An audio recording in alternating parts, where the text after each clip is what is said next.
మనం ఎంత సంపాదించే స్థాయికి వెళ్ళిపోయినా, ఎంత పెద్దోళ్ళం అయిపోయినా, ఎంత సిటీ లైఫ్‌కి అలవాటైపోయినా మన ఊరు, మన గాలి, మన మనుషులు ఇదంతా ఈ ఫీలింగ్ వేరేలా ఉంటది కదా!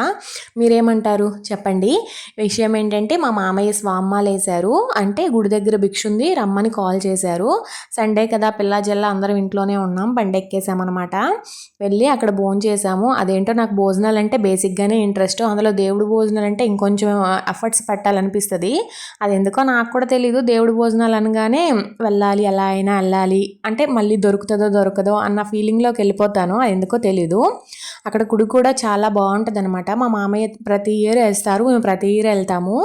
అక్కడ డైలీ ఏంటంటే 300-400 మెంబర్స్ వరకు మా స్వాములొస్తారు భోంచేయడానికి. అనిపిచ్చింది నాకు ఈరోజు. ఎళ్లి భోంచేసి మా స్వామి, మా అత్తయ్యతో కాసేపు మాట్లాడేసి వచ్చేసామనమాట. ఇది ఇవాళ మన video. Thank you for watching.